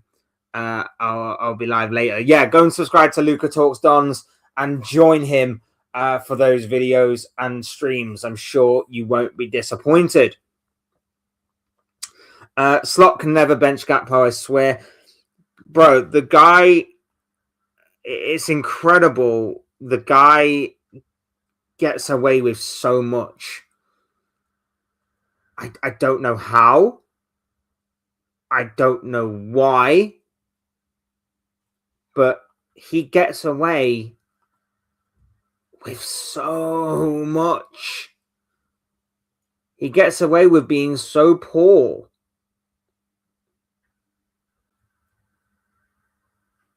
He gets away with being so poor every week. Oh, it's bizarre. Arsenal will win. Yeah, I agree with you. Arsenal 3. Yeah, we've gone with the same scoreline, bro. We've gone with the same scoreline. Like, I genuinely don't see Liverpool winning. And even in 3-1, the only reason I think Liverpool score is because I think we probably get like a consolation goal in the last few minutes. A bit like what happened when you beat Aston Villa. We'll just get a late consolation goal. And it'll be just out of nothing. It'll probably be like a Soboslai long-ranged effort again, or it'll be some sort of, McAllister thunderbolt from about 40 yards out or something. That's the only way I think Liverpool probably score against your lot on Thursday. So we're kind of thinking within the same lines there, my friend. Anfield used to be the most scoring place, but not this season. We are so bad right now. We're so poor. Setting up a transfer video. Would you like to come on for my preview tomorrow, 6 p.m. UK time if you're free? I might be working tomorrow. I'll have to let you know on that one, bro. I might be working evening tomorrow. I'll have to double check. If I'm not, I'd love to come on, but I'll let you know, bro. I'll let you know. 1-1 draw. Is that your prediction for Thursday? A 1-1 draw. I wish I had that confidence, bro. I wish I had that confidence. I wish I had the confidence that we were going to take something off Arsenal, but I don't think we are. I really don't think we are. I hope I'm wrong. I pray I'm wrong. I hope that I'm here on Friday talking about the game and going, I was wrong. Liverpool were amazing. We got something out of the game. Fair play. But I just don't see it. I just don't see it. I really, really don't. I reckon 3-1. It's got 2 or 3-1 written all over it. I do think you make it hard for us. I think we edge it. I think we probably make it difficult for the first half an hour, maybe.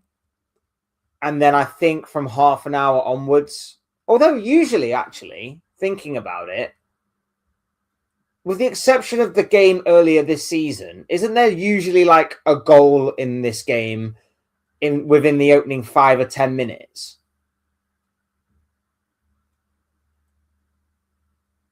There's normally a goal in the opening 5 or 10 minutes of this fixture, usually.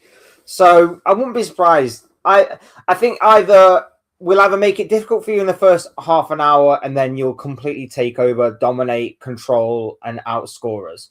Or there'll be an early goal and it kind of opens up everything. It will either be that you'll score and it will open up everything, or we'll score and it will just irritate you, and you'll eventually take over and just absolutely thump us and make us regret scoring against you. Something along those lines, anyway. Slot will set out Liverpool to be open and set out a draw, you know. It'll be no different to how we've played these past few games. Boring, try and be defensively solid, but ultimately have very little going forward. And you're going to easily neutralize us. You're going to easily neutralize us, I think. Do you think Slot will set out for a draw? It's pretty odd. Yeah, he will. It's the same way that he did last season. Last season, when we went to these away grounds that were tough, he set out not to lose. And it worked last season because we were obviously top of the league and we were doing well in other games. But this season, obviously, with us doing poorly in pretty much every game, barring the odd few here and there, that's how he's going to play again. He's going to try and set up for a draw. No worries to you, bro. Arsenal won't beat us, bro. Mark my word. I hope you're right. I really hope you're right. I really, really hope you're right. But I don't know. 1-1 draw, playing terrible football, of course. I haven't said we are going to be in. Fair play. I hope we get something out of the game. I hope we get something out of the game, because I never want to see Liverpool lose. And at the same time, I want there to be a title race this year. I don't want Arsenal to obviously just walk away with it. But I do think that if Arsenal were to beat, I think that if City are to drop points against Brighton on Wednesday, and if Arsenal are to beat us on Thursday, I think that's it. I think that's title done. I think that is title race done and over with. I really, really do think that. I really think that's it as far as what this title is concerned. I think if City drop more points on Wednesday to Brighton, which, let's face it, is very possible, and I think if Arsenal are to beat us, which I think is even more possible, that's it. The title race is done. The title race is done, and it's Arsenal's title this year. And if they are to lose it from that point, then they will be officially the biggest bottle jobs in history. No doubt in my mind.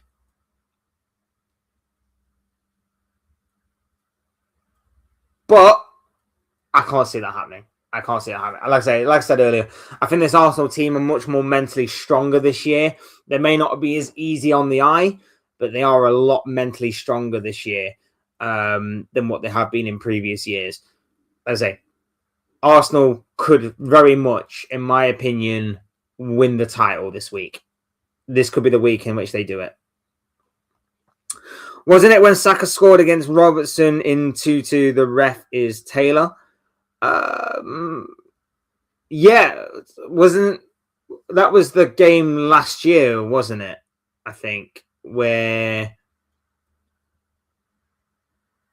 was it the one where Liverpool went 2-0 up? I want to say it was one where Liverpool went 2-0 up and you pulled it back to 2-2 after we won the title. Or was it the one where the other 2-2 draw in which Salah was set up by Nunez after like all your defenders went off injured? Something along them lines. Emirates. I can't remember which one it was. Off the top of my head. Because obviously we played the same scoreline twice last year. It was Robertson. Yeah, that one. That's bizarre, man.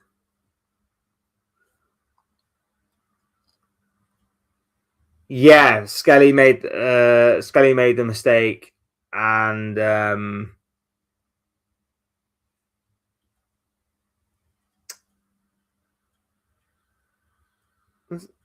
no, what?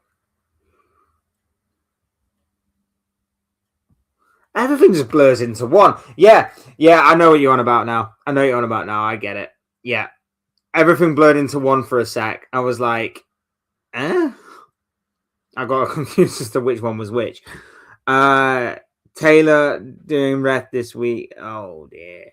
Anthony Taylor. Jesus Christ.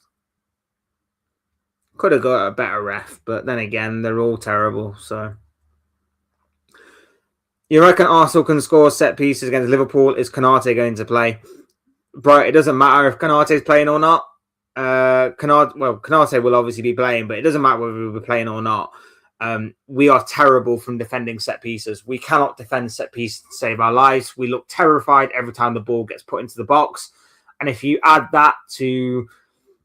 If you combine that with going up against the side that is best from set pieces, that has got the main man, the main threat of Gabriel in the team, we are screwed.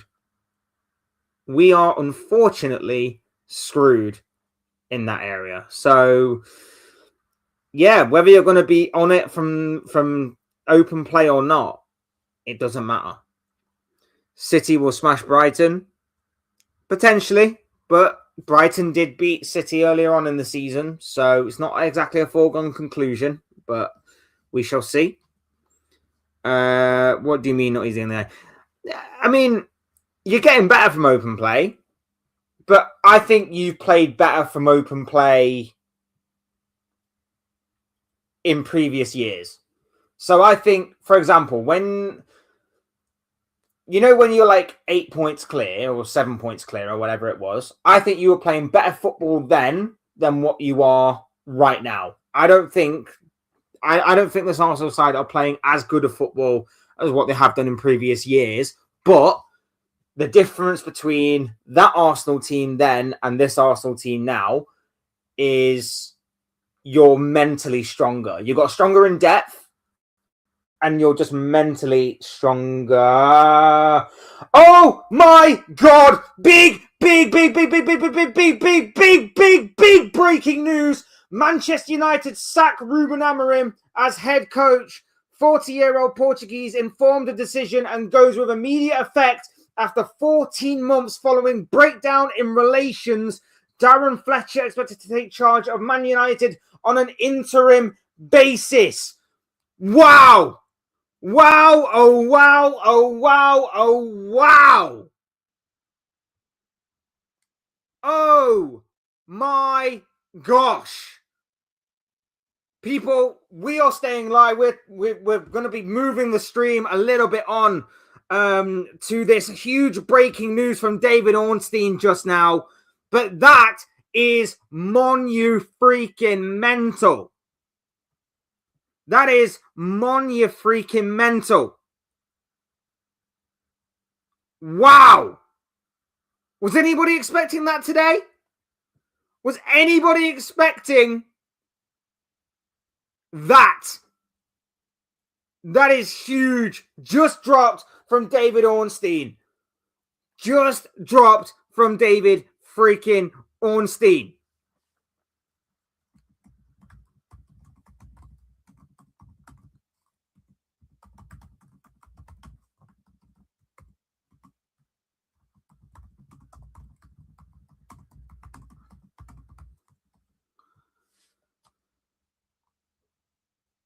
Oh my gosh.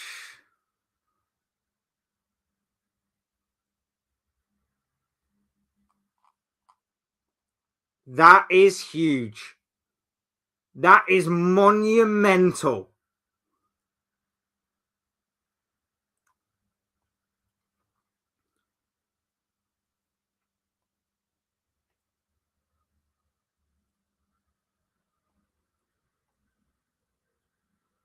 Bear with me here just a sec, people.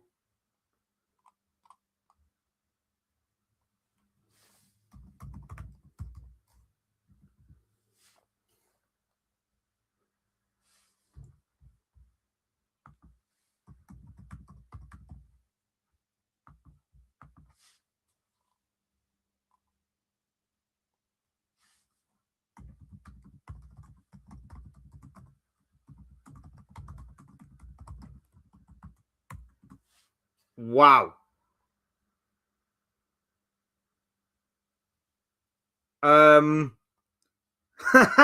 That's massive. That is huge, huge news breaking from David Ornstein.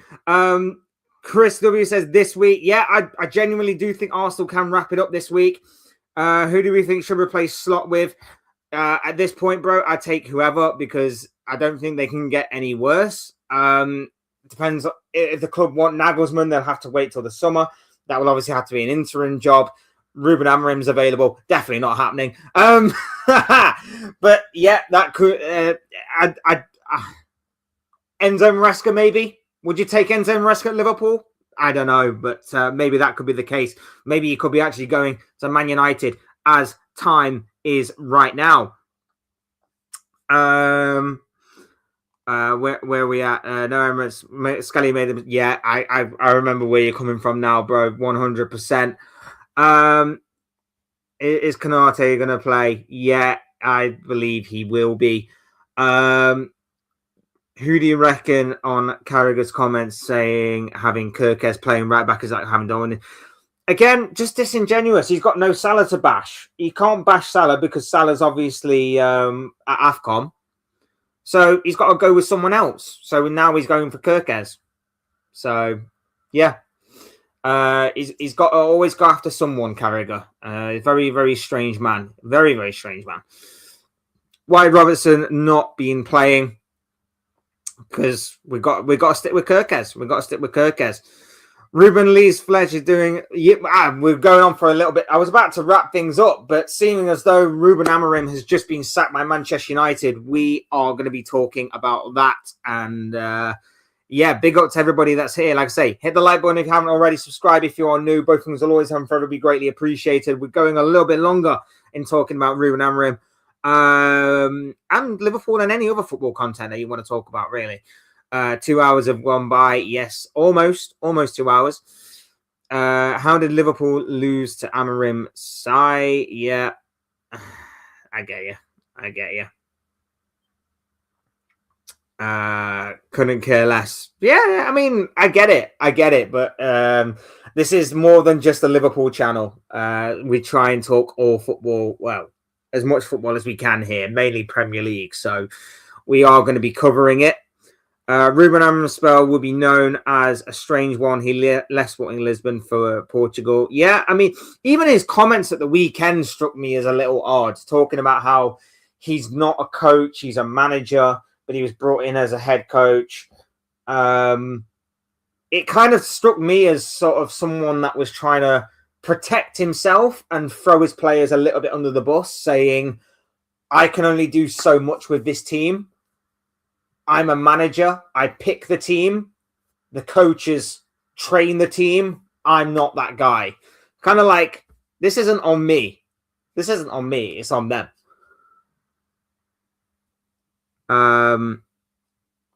Yeah, I was just trying to change the title of the video, bro. Like I kind of messed up a few times in trying to do that, but we got there in the end. We got there in the end with the changing of the title. But yes, that is the big news. Ruben Amorim has been sacked by Manchester United in the last few minutes. News reported by a certain David Ornstein. Let me just change a couple of things here and there.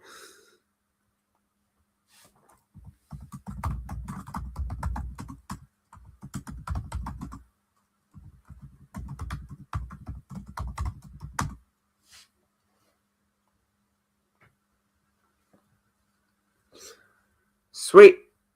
Things should be changed now. Great. And we're back on there. Cool.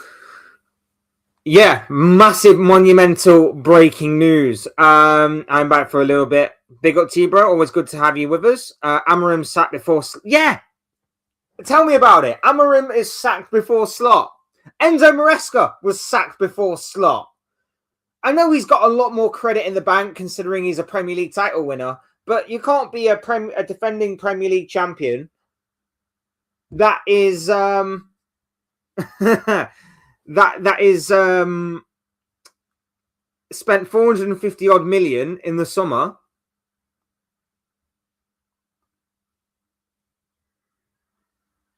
and is flopping this badly. He's flopping this badly.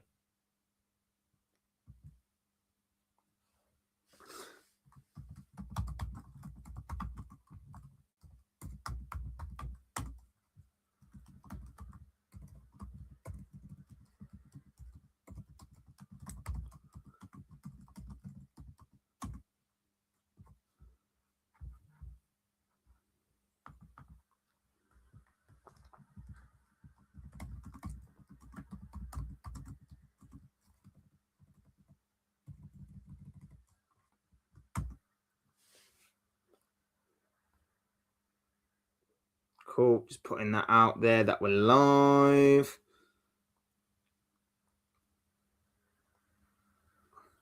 Sweet. All sorted now. All sorted. All sorted. Wicked. That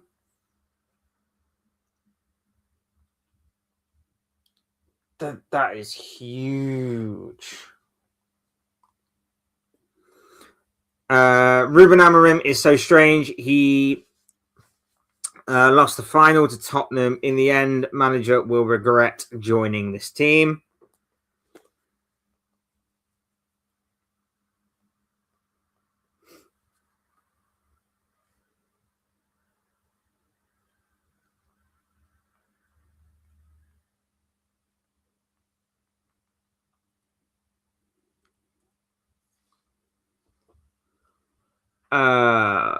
But why have we got to stick with Kirkez? Is it Robertson's age? A little bit, but we know how good Kirkez was last season. So we have to kind of stick with him in a way. And I don't know why he's playing him in an inverted role, but he just is. Another manager for them now. Yeah, another manager. I don't know who they go for this time. I don't know who they turn their attention to this time. But I don't know where they go from here, actually. I really, really don't. Maybe they do go down the Enzo Maresca route. Maybe they do. It does seem a little strange that, Maresca will be sacked and then Amorim goes. It was probably the right call in the end, but I don't know, man. I don't know where they go. Scenes if they appoint Gareth Southgate, for example. That will never leave Man United. That will never leave Man United. The Gareth Southgate shadow will loom over Man United every time there is talk about a new manager. Gareth Southgate has been linked with them before. Yes, he has. Who exactly would fit in this team? Gary Neville, Phil Neville?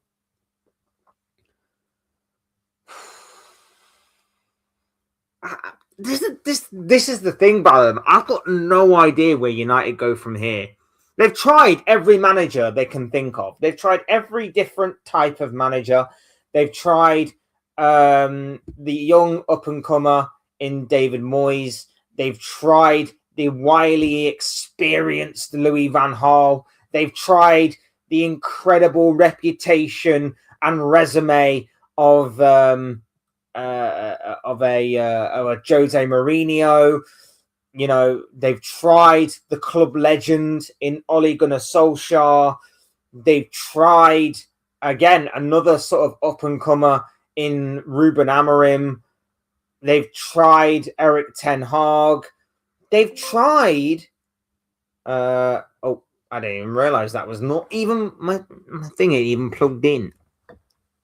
I do apologise. Bear with me just 1 second.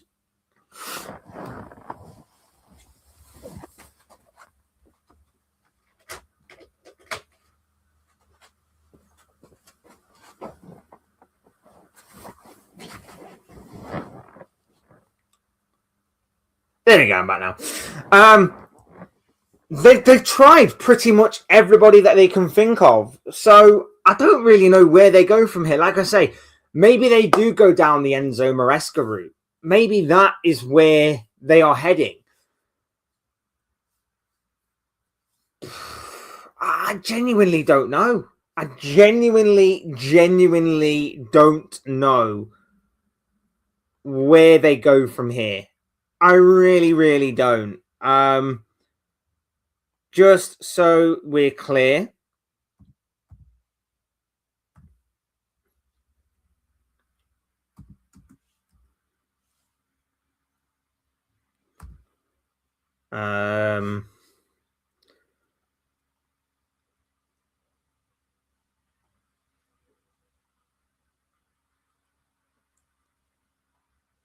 Ruben Nistelrooy did want the job before he was interim. Yeah, he did, and that's where it seemingly was heading. It seemingly was heading that Van Nistelrooy was being groomed to obviously take charge one day, but that obviously never happened. Bring Mark Goldbridge in now, Fletch, for his views. Hey, Goldbridge is probably doing his own thing. He's probably live right now, in fact. Is he live right now? Probably is.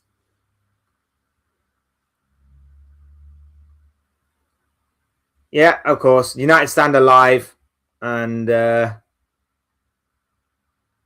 yeah, he's it's gonna. I'm interested to know what Goldbridge has to say.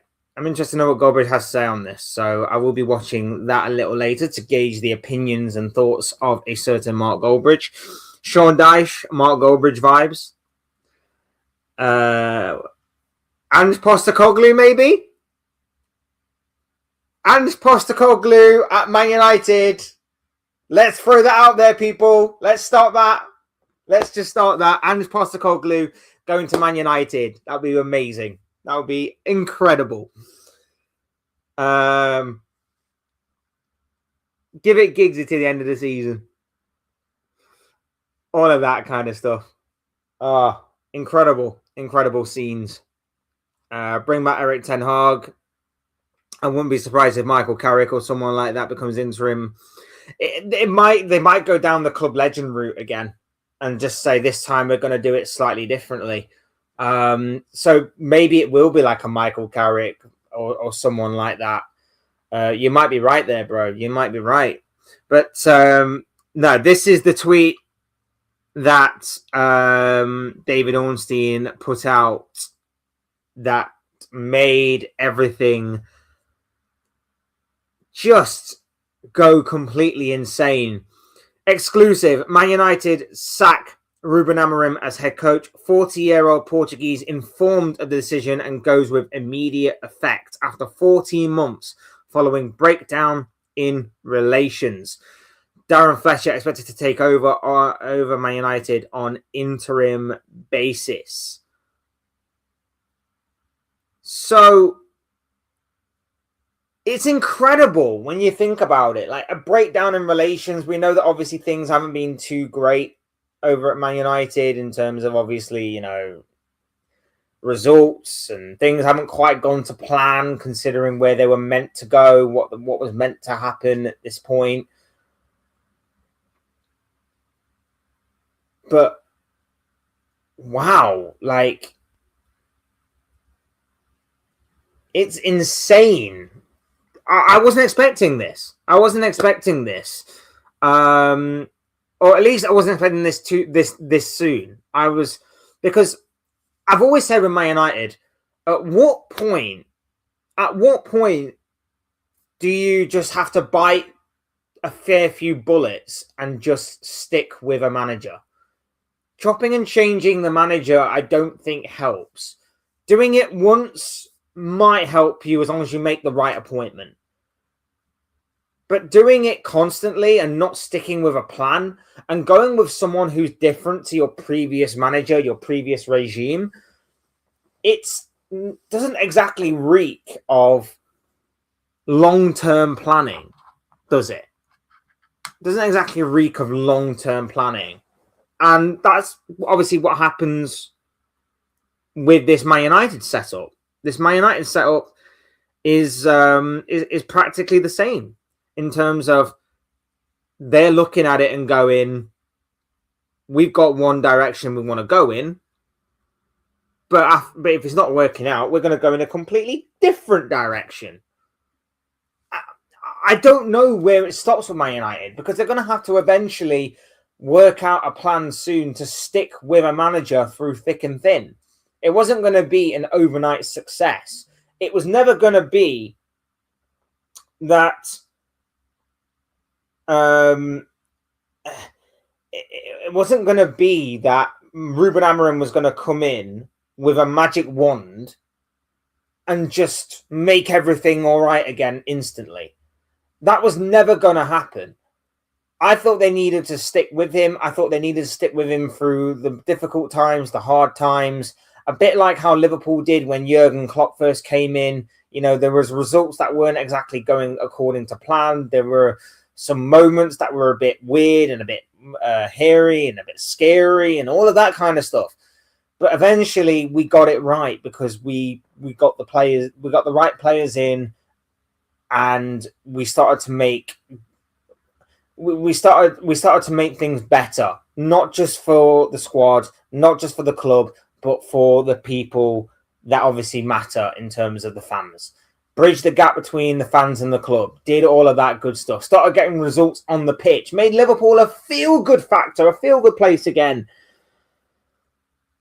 I thought that was going to be what Amorim was going to do with Man United. And to an extent, I thought that maybe he could be the guy. He was a guy that I rated when Liverpool were talking about getting in a new manager and his name was mentioned. I thought he might be the guy to take it forward. But I've been proven wrong. I've been proven wrong in terms of he's got sacked by Manchester United. I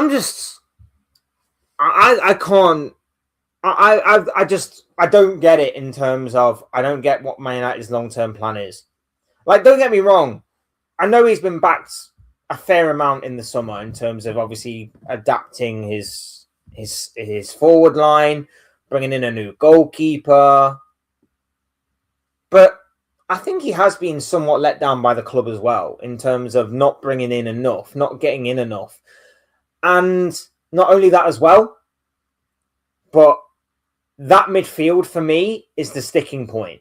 That midfield for me is the sticking point to Amorim's failure. I think he could have got a lot more out of certain players in that squad. Don't get me wrong. He's not blameless. But when you play the kind of system he wants to play, when I see Man United get ran through in midfield, especially the later a game goes on, I look at that midfield and go, that midfield ain't good enough. Particularly the centre. It's so soft. That centre is so soft. Casemiro is not the Casemiro he used to be. Ugarte, terrible. Bruno Fernandes, the only reason he's been considered good this season is because there have been times in games where Ruben Amorim's turned around to him and gone, yeah, you know that number 8 role I told you to play? Ignore that, forget that, go further afield, go more advanced, and be Bruno Fernandes. That's the reason why Fernandes has been good this season. Not because of the starting position he's been in, but because in the games of desperation, he's basically turned around to Fernandes and gone, go and be Bruno freaking Fernandes, one of the best number 10s on the planet. That's why Fernandes has been Fernandes. But that midfield needs legs in there. It needs ball carriers in there. It needs people of good positional awareness in there. And they simply do not have it. I think that's been the main, not the only, but the main sticking point in an otherwise underwhelming reign as Man United manager for Ruben Amorim. I think there have been areas where he has improved, especially with the attacking play, the approach play going forward. I just think that, maybe Sesko maybe wasn't the right choice, and I've never really rated Sesko anyway, but I thought he could at least do a job for United. And not only that as well, like I say, not finding a system to accommodate properly Bruno Fernandes, not finding a system to accommodate for your lack in depth in midfield. And especially when it comes to the goalkeeper situation, which was so strange that they went the majority of the summer without signing one. It was just baffling to me. But like I say, can't put all the blame on Amorim. Some of it you can. Maybe he didn't get the best out of his players. Maybe it's a case of, there were certain players in that team that just simply weren't good enough. But I think the board let him down more so than not. The players also need to take some responsibility for their part. Fabrizio posts this too. Yes, he has done. Everybody's jumped on this now. Big up, bro. Hope you're doing well. Lovely to have you here. Just FYI, sacking sorts nothing. The squad is rancid. His forward options yesterday were non-existent. Not sure what you expect. Look, I'm not going to deny, okay, Isak's injured. Ekatike's fitness issue. Obviously didn't help. There's no Salah because of AFCON. I get that the forward options were somewhat limited, but what about the games before yesterday? What about the games leading up to that game yesterday in which he had plenty of forward options? What about the way that we are playing right now in terms of how slow we are, how lethargic we are? I'm not saying the players are not to blame. There is some blame that needs to be put on these players, but the majority of it and the majority of the other problems that this squad and this club are facing right now has one root cause. And that cause, to me, is the manager, who is not helping things by not changing things around. He's not throwing caution to the wind. He's not changing things.